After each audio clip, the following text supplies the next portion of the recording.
जो तुम्हारा सुख है वही मेरा दुख है, जो तुम्हारा दुख है वही मेरा सुख है। यह एक ऐसा मंत्र है जो वर्तमान में सभी मनुष्य अपने जीवन में रोज दोहराते रहते हैं। मनुष्य के दुख के संबंध में एक अजीब बात यह है कि वह अपने पास सुख होते हुए भी अपने सुख को देख नहीं पाता। उसे दिखता है तो दूसरों का सुख। तुलना करना उसकी आदत होती है और तुलना करने पर वह अपने आप को अधिक नहीं बल्कि कम ही पाता है। इसी कारण वह अपने उस सुख को देख नहीं पाता जो उसे मिला हुआ है, बल्कि उस दुख को अपना लेता है जो उसका है ही नहीं। और इसमें भी एक अजीब बात यह है कि वह दूसरों के दुख को भी सुख समझ लेता है और खुद दुखी होता रहता है, जबकि उसे यह पता ही नहीं है कि जो उसे सुखी दिखाई दे रहा है वह कितने बड़े दुख झेल रहा है। इस पर भी वह एक झूठी हंसी और खुशी ओढ़कर सबके सामने आता है और ऐसे जताता है कि जैसे वह बहुत सुखी हो। एक कहानी है, जापान में एक गुरु थे। जापान में गुरु को जैन मास्टर कहा जाता है। जैन बुद्धिज्म का एक पंथ है। उस गुरु के दो शिष्य थे। उनमें एक बड़ा शिष्य था और एक छोटा शिष्य था। बड़ा शिष्य हमेशा छोटे शिष्य को समझाता रहता कि क्या करना चाहिए और क्या नहीं करना चाहिए। छोटा शिष्य भी बड़े शिष्य की हर बात को सुनता और उस पर अमल करता। बड़े शिष्य को लगने लगा कि वह गुरु बनने लायक हो गया है। एक दिन उसने अपने गुरु से कहा, हे गुरुदेव, मैंने आपकी बताई सभी बातों को कंठस्थ याद कर लिया है और उन सभी बातों को अपने जीवन में अपनाया भी है। मुझे लगता है कि आपको मुझे गुरु की उपाधि दे देनी चाहिए। गुरु ने कहा, ऐसा क्या? ठीक है, मैं इस पर विचार करूंगा। एक दिन गुरु ने दोनों शिष्यों को बुलाया और उनसे कहा, तुम दोनों को नगर के बाहर जाना है और वहां से भिक्षा मांगकर लानी है। दोनों शिष्य अपने गुरु की बात मानकर नगर के बाहर भिक्षा मांगने के लिए चले गए। लेकिन वापस लौटते समय बहुत तेज बारिश हुई, जिसके कारण रास्ते में पड़ने वाली नदी में पानी का बहाव बहुत तेज हो गया। शाम होने वाली थी और दोनों को वापस लौटना था। वह दोनों शिष्य नदी के किनारे पहुंचे।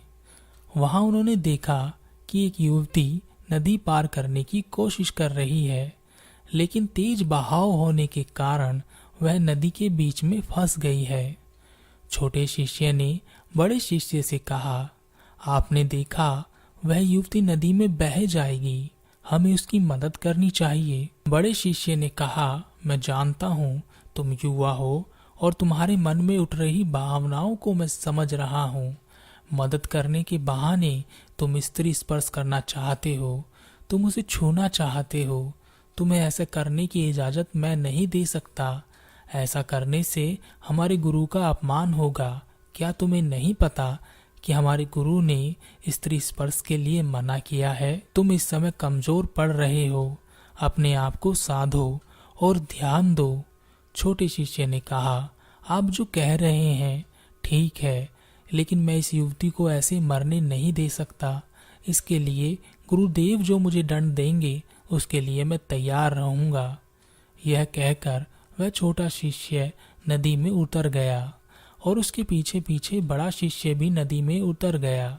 बड़ा शिष्य उसे चेताता रहा कि तू संभल जा, ऐसी गलती मत कर, वह अपने आप को बचा लेगी। लेकिन छोटे शिष्य ने उस युवती को अपने कंधे पर उठा लिया और उसे लेकर धीरे धीरे नदी पार कर गया। बड़े शिष्य को यह बात अच्छी नहीं लगी और उसने मन ही मन सोचा, इस बात को गुरुदेव के समक्ष रखूंगा और इसे दंड दिलवाकर ही रहूंगा। किनारे पर पहुंचकर युवती ने दोनों का धन्यवाद दिया और वह वहां से चली गई। वह दोनों शिष्य भी शाम होते होते अपने आश्रम में पहुंचे। आश्रम में पहुंचते ही बड़े शिष्य ने गुरु से कहा, गुरुदेव, आज मेरे गुरु भाई ने एक गलती की है। उसने स्त्री स्पर्श किया है। मैं चाहता हूँ कि आप इसके लिए उसे कड़ा दंड दें ताकि वह पवित्र हो सके। गुरु ने छोटे शिष्य से पूछा, क्या हुआ, मुझे बताओ। छोटे शिष्य ने कहा, एक युवती नदी में चल नहीं पा रही थी, वह डूब सकती थी। इसी कारण मैंने उसे अपने कंधे पर उठाकर नदी पार करा दिया। बड़े भाई ने मुझे बहुत समझाने की कोशिश की। इसके लिए आप मुझे जो चाहें दंड दे सकते हैं, मैं उसके लिए तैयार हूँ। गुरु ने कहा, अब वह युवती कहाँ है? छोटे शिष्य ने कहा, वह युवती अपने घर चली गई है। गुरु ने बड़े शिष्य से पूछा, तुम उस युवती को अभी तक अपने कंधों पर क्यों ढो रहे हो? बड़ा शिष्य घबराया और उसने कहा, नहीं गुरुदेव, मैंने तो उस स्त्री को स्पर्श भी नहीं किया। गुरु ने कहा, तुम जानते हो ना, जो गुरु से झूठ बोलते हैं उन्हें ना ध्यान मिलता है और ना ज्ञान मिलता है। मुझे बताओ, जब तुमने उस युवती को देखा तब से अब तक तुम्हारे भीतर क्या चल रहा है? बड़ा शिष्य गुरु के चरणों में गिर गया। उसने कहा, गुरुदेव, मुझे माफ कर दें। मैंने जब उस युवती को देखा तो मेरे मन में ऐसा कोई ख्याल नहीं आया था कि मैं उसे स्पर्श करूं, लेकिन जब छोटे भाई ने उसे अपने कंधों पर उठा लिया तो मुझे उससे ईर्ष्या होने लगी। मैं सोचने लगा, इतनी सुंदर युवती को मुझे कंधे पर उठाना चाहिए था। मैं उसे स्पर्श करना चाहता था, लेकिन आपके बनाए नियम के कारण मैं ऐसा नहीं कर पा रहा था।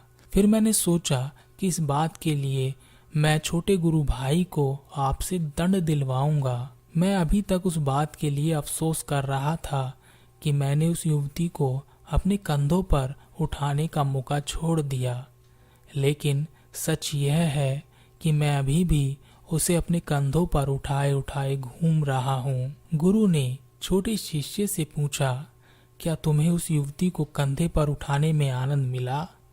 शिष्य ने कहा, गुरुदेव, मुझे वही आनंद मिला जो किसी की जान बचाने में मिल सकता है। गुरु ने कहा, जब हम अपने मन के सुधार पर ध्यान नहीं देते बल्कि दूसरों को मिलने वाले सुख पर ध्यान देते हैं, तब हमें दूसरों का दुख भी उनका सुख नजर आने लगता है, जो हमारे लिए दुख उत्पन्न करता है। तुम्हारे छोटे गुरु भाई ने अगर उस युवती को कंधे पर नहीं उठाया होता तब तुम्हारे भीतर इतनी हलचल नहीं होती और वह युवती भी तुम्हारे कंधों पर अभी तक नहीं बैठी होती। समस्या यह नहीं है कि तुमने उस युवती को कंधों पर नहीं उठाया, समस्या यह है कि तुम्हारे छोटे गुरु भाई ने उस युवती को अपने कंधों पर उठाया। तुम्हें लगता है कि उसने कुछ सुख प्राप्त किया, वह तुम्हें मिलना चाहिए था, तुम भी उसे प्राप्त करना चाहते हो, लेकिन तुम्हारे छोटे गुरु भाई ने तो केवल किसी की जान बचाने का सुख प्राप्त किया है। यह तो तुम भी प्राप्त कर सकते हो और पूर्व में तुमने किया भी है। तुम एक झूठे सुख के चक्कर में अपने असली सुख को खो बैठे हो और अपना दुख उत्पन्न कर रहे हो। देखो, अपने चारों ओर तुम अभी भी वही हो जो उस युवती को देखने से पहले था। हम सभी लोग भी इसी तरह के झूठे सुख के चक्कर में अपनी असली सुख को खो देते हैं जो सभी को मिलता है। एक पिता अपने पुत्र से बहुत नाराज था क्योंकि वह पुत्र वह नहीं बन पाया जो उसके पिता उसे बनाना चाहते थे, लेकिन वह पुत्र एक ईमानदार सभ्य इंसान था। वह हर किसी को खुश रखना चाहता था। उसने कोशिश भी की थी कि वह वही बने जो उसके पिता उसे बनाना चाहते हैं, लेकिन हम वह नहीं बन सकते जो हम मजबूरी में बनना चाहते हैं। वैसे देखें तो सब कुछ ठीक था। पुत्र अच्छा कमाता था, माता पिता की सेवा भी करता था, दूसरों की मदद भी करता था, लेकिन उसके पिता उसे हमेशा ताना मारते रहते थे, क्योंकि वह हमेशा अपने पुत्र की तुलना अपने जानने वालों के पुत्र से किया करते थे, जिसमें वह अपने पुत्र को कम पाते थे। और यह केवल पद के मामले में था, लेकिन उन्हें यह नहीं दिखाई दिया। जैसा कि हर आम इंसान की एक हद होती है किसी भी चीज को बर्दाश्त करने के लिए, वह पुत्र भी टूट गया। उसने नशे का सहारा लिया अपने आप को बचाने के लिए, लेकिन नशे से आज तक कौन बच पाया है। एक दिन पिता को एक व्यक्ति मिला। उसने कहा कि आप बहुत भाग्यशाली हैं कि आपको इतना अच्छा पुत्र मिला जो आपकी इतनी सेवा करता है। मुझे देखो, मेरा पुत्र एक बहुत बड़ी कंपनी का मालिक है, लेकिन मुझे अपने घर में जगह भी नहीं दे सकता। मैं यहाँ वृद्धाश्रम में रहता हूँ। उसे देखकर, तुलना कर कर उस पिता को आभास हुआ कि शायद उसने कुछ गलत कर दिया है, लेकिन अब देर हो चुकी है। इसलिए अपने असली सुख को पहचानें जो आपको मिला है, उसमें सुखी रहें और अधिक की कामना करें और उसे पाएं भी, लेकिन उसे पाने के लिए अपने आज के सुख को बर्बाद ना करें, उसकी अनदेखी ना करें।